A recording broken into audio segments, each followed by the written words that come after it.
ఏ నచ్చినాయి? రామ్నాథ్ గారు మీకేమేమి నచ్చినాయి చెప్పండి. జగన్ గారు చెప్పినట్లో ఏది ప్రజల్ని ఎక్కువగా ప్రభావితం చేస్తుంది, దాని మీద మీ విశ్లేషణ చెప్పండి.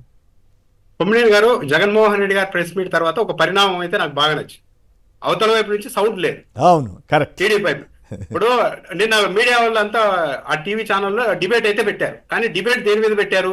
ఏ తలసరి ఆదాయము, వృద్ధి రేటు, అప్పులు, చంద్రబాబు నాయుడు గారి నీతి ఆయోగ్ రిపోర్టు అని చెప్పి ఆ రోజు చేసిన రోజంతా లైవ్ ఇచ్చి హడావిడి చేసిన వాళ్ళు నిన్న జగన్మోహన్ రెడ్డి గారికి ఇదే డేటా, 5 ఏళ్ల డేటా, ఈ 5 ఏళ్ల డేటా పోల్ చూస్తే దాని మీద టీడీపీ నాయకులు ప్రెస్ మీట్ పెట్టినా కూడా స్పందించలేదు, టీవీ డిబేట్లలో కూడా చర్చ లేదు. కానీ వాళ్ళు ఏం మాట్లాడుతున్నారంటే ఆఖరిలో కొసరిలో మీరు అసెంబ్లీకి వెళ్తారా, మీ మీద అనర్హత వేడి వేస్తారంట కదా అన్నప్పుడు, లిక్కర్ స్కామ్ గురించి చెప్పినప్పుడు వీటి మీద స్పందించిన దాన్ని పట్టుకొని జగన్మోహన్ రెడ్డి మళ్ళీ 30 ఏళ్ళు ఉంటానంటున్నాడు, అసెంబ్లీకి రానంటున్నాడు అంటూ కొసరు పట్టుకొని నిన్నంతా డిబేట్ నడిపే ప్రయత్నం చేశారు. వీళ్ళు ఎంతవరకు వెళ్ళిపోయారు అంటే నిన్న ఇంకా ఆశ్చర్యం వేసింది, ప్రజలు ఇంత అమాయకులని వీళ్ళు ఎలా నమ్ముతున్నారని.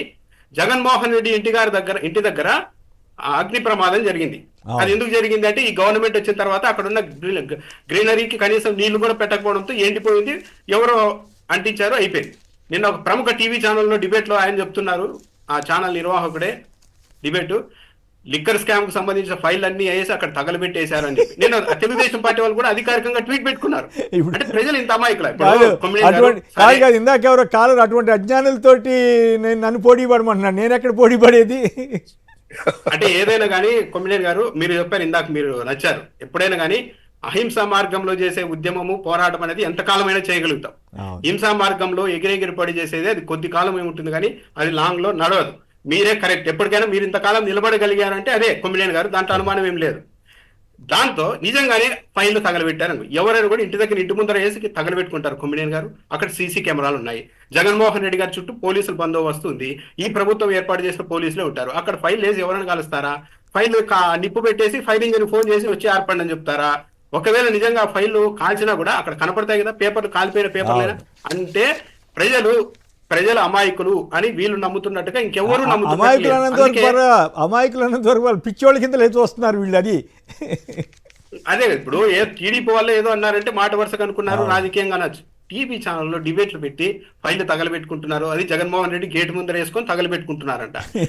ఎవరైనా నమ్ముతారు సార్? ఇంత అన్యాయంగా, ఇంత అద్దుమానంగా అయిపోయారు. అలా ఉంది. నిన్న అయితే ఒకటి మాత్రమే స్పష్టంగా అర్థమైంది, తెలుగుదేశం పార్టీ దగ్గర సమాధానం లేదు. జగన్మోహన్ రెడ్డి గారు చెప్పిన డేటాకు తెలుగుదేశం పార్టీ నుంచి సమాధానం లేదు. చంద్రబాబు నాయుడు గారు నీతి ఆయోగ్ రిపోర్ట్ చూపించి ప్రజెంటేషన్ ఇచ్చిన మరుసటి రోజు వైఎస్ఆర్ కాంగ్రెస్ పార్టీ వాళ్ళంతా స్పందించారు, అది కాదు ఇది అని చెప్పారు. నిన్న జగన్మోహన్ రెడ్డి గారు కూడా అదే ఇచ్చారు. జగన్మోహన్ రెడ్డి గారు నేను సవాల్ చేశారు, అసెంబ్లీ వద్దు, ఏం వద్దాయా, నేను ఇప్పుడు ప్రెస్ మీట్ పెట్టి అని చెప్పాను కదా, సమాధానం చెప్పమని అన్నారు. ఎక్కడా సమాధానం లేదు.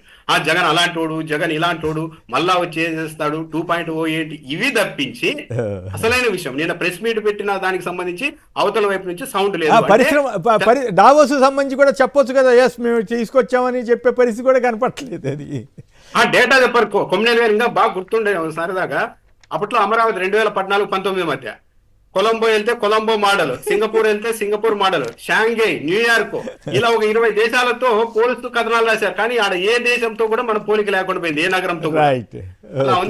ఫైనల్ గా చెప్పండి ఒక మాట, మీకు ఏ పాయింట్ బాగా నచ్చింది మీకు వీటిల్లో?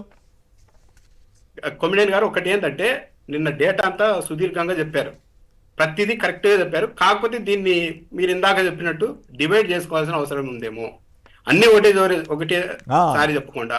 దాంతో పాటు జగన్మోహన్ రెడ్డి గారి తెగింపు నచ్చింది. సార్ మీ మీద అనర్హత వేటు వేస్తారంట కదా, మీ వాళ్ళు వెళ్ళిపోతున్నారంట కదా అన్న, ఏమైనా వేసుకోనబ్బా, వాళ్ళు బుద్ధి పుట్టింది వేసుకోమని అన్నిటికీ రెడీగా ఉన్నాను అన్నారు. ప్రతిదీ ఇప్పుడు తెలుగుదేశం పార్టీ కోర్టులోనే బంతుంది. ఏం చేస్తారు చేయండి, సమాధానం చెప్తారా చేయండి, అనర్హత వేస్తారా, ఇంక్లూడింగ్ విజయసాయి రెడ్డి గారి ఇష్యూస్ సహితం అన్నిటికీ సమాధానం చెప్పేశారు. అది ధైర్యంగా. అదే వాళ్ళని అడిగితే ఇప్పుడు తర్వాత మాట్లాడదాం అని ఎన్నో సందర్భాల్లో నాకు తెలుసు వాయిదా అడిగారు, ఇంకా ఏమన్నా ఉన్నాయా అడిగేది చెప్పండి అని. ఏం లేవు సార్ అంటే అప్పుడు ప్రెస్ మీట్ కంప్లీట్ చేశారు. రైట్.